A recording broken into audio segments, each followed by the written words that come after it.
Video பார்த்துட்டு இருக்கும் எல்லாருக்கும் முதல்ல வணக்கம். இந்த வீடியோ நம்ம என்ன டிஸ்கஸ் பண்ண போகிறோம்னு பார்த்தீங்கன்னா, நம்ம எல்சிஓ பற்றி ஒரு ரீகேப்பை வந்து இந்த வீடியோவில் பார்க்க போகிறோம்.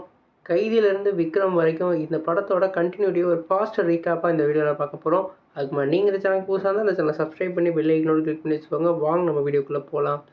நம்ம லோகேஷ் கனகராஜோட சினிமாட்டிக் யூனிவர்ஸில் முதல் படம் வந்து கைதி. இந்த படத்தில் வந்து சாங்ஸே எதுவும் கிடையாது. இந்த படத்தில் முதல்ல ஹீரோயினே கிடையாது.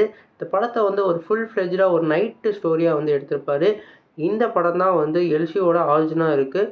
நம்ம டில்லி வந்து எதுக்கு வந்து இந்த மாதிரி பண்ணுறாரு, நம்ம டில்லியோட பேக் ஸ்டோரி என்ன, நம்ம டில்லி எப்படி வந்து இந்த இதுக்குள்ளே மாட்டிக்கிட்டாருன்ற மாதிரி காமிச்சிருப்பாங்க. குறிப்பாக வந்து அவரோட சர்வேவால் தான் அந்த படத்தோட ஃபிட்னஸாக காமிச்சிருப்பாங்க. அப்படியே கட் பண்ணால் விக்ரம் ஒரு மல்டி ஸ்டாரோட ஒரு பெரிய எக்ஸ்பெக்டேஷனோட வந்து கிளம்பிச்சு. அதில் வந்து அவர் வந்து டில்லியை வந்து உள்ளே கொண்டு வந்தார் இந்த யூனிவர்ஸ் மூலமாக கனெக்ட் பண்ணி. அப்புறம் வந்து விக்ரம் வந்து ஒரு அவரோட ஹெட்டாக ஒரு ட்ரக் ஃப்ரீ சொசைட்டியை கொண்டு வரதுக்கான ஒரு பிளானாக வந்து மாறிச்சு அந்த எல்சியூ.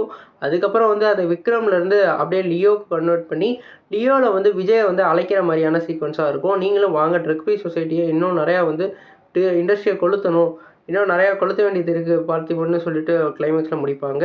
இந்த எல்லாரோட கோருமே வந்து ட்ரக்ஸை வந்து எதிர்க்கிற மாதிரியான ஒரு கோராக இருக்குது. அதே மாதிரி நெகட்டிவ் சைடான நம்மளோட அன்பு, அடைக்கலம் இவங்களெல்லாம் பார்த்தா இவங்களுக்கெல்லாம் ஒரு தலைவர் இருக்கார். அதுதான் ரோலக்ஸ். ரோலக்ஸ்க்கு வந்து அந்த ட்ரக்ஸை வந்து ரொம்பவே வந்து பெரிய ஒரு ப்ராடக்டாக வந்து சேல் பண்ணிக்கிட்டு இருக்காரு. குறிப்பாக ஒரு இண்டஸ்ட்ரியாக வந்து அவர் மேக் பண்ணிக்கிட்டு இருக்காரு. இந்த மாதிரி அவர் வந்து திடீர்னு வரையில் வந்து ட்ரக்ஸை வந்து அழிக்க போகையில் அவர் வந்து ரொம்பவே வந்து இரிட்டேட் ஆகி திருப்பி வந்து நான் இந்த ட்ரக்ஸை கொண்டு வரேன்ற மாதிரி அவர் சொல்லி திருப்பி ஸ்க்ராட்ச்லேருந்து ஆரம்பிப்போம். இவங்க 3 தலை வந்து எனக்கு வேணும். இந்த தலையை யார் கொடுக்குறாங்களோ அவங்களுக்கு லைஃப் டைம் செட்டில்மெண்ட்னு சொல்லிட்டு விக்ரம் 2ல் வந்து முடிப்பாங்க.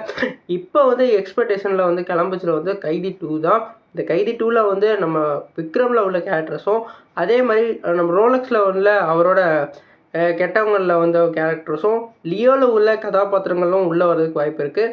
குறிப்பாக லியோவில் வந்து நம்ம ஜோஜோ ஜார்ஜ் அதே மாதிரி நம்மளோட கௌதம் வாசுதேவ் மேனன் இவங்கெல்லாம் வந்து உள்ளே வர்றதுக்கு வேறு லெவலில் வாய்ப்பு இருக்குது. கண்டிப்பாக வந்து இந்த படம் வந்து ஒரு எல்சியூ மூவினால் பழைய கேரக்டரை ரீபில்ட் பண்ணி இந்த படத்தோட எக்ஸ்பெக்டேஷனை கிளப்ப போகிறாங்க. இது மூலமாக வந்து நம்ம விக்ரம் 2லையும் அதே மாதிரி கைதி 2லையும் ரோலக்ஸ் வர்சஸ் டில்லியோட கிளாஸ் பார்க்க போகிறோமா, ரோலக்ஸ் வர்சஸ் அது விக்ரமோட கிளாஸ் பார்க்க போகிறோமா, இல்லை ரோலக்ஸ் வர்சஸ் லியோட கிளாஸ் பார்க்க போகிறோமான்னு சொல்லி நிறைய எக்ஸ்பெக்டேஷன் கிளம்பி இருக்குது.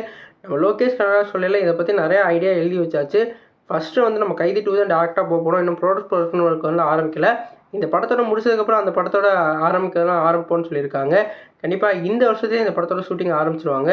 உங்களுக்கு சொல்லுங்கள் ஃப்ரெண்ட்ஸ், இந்த படத்தில் எந்த கேரக்டர் உங்களுக்கு ரொம்ப பிடிக்கும், எந்த படத்தோட எதிர்பார்ப்பு உங்களுக்கு அதிகமாக இருக்குன்னு சொல்லிட்டு கமெண்ட் பாக்ஸில் கமெண்ட் பண்ணுங்கள். இந்த சேனலுக்கு புதுசாக தான் இந்த சேனலை சப்ஸ்கிரைப் பண்ணுங்கள். நன்றி.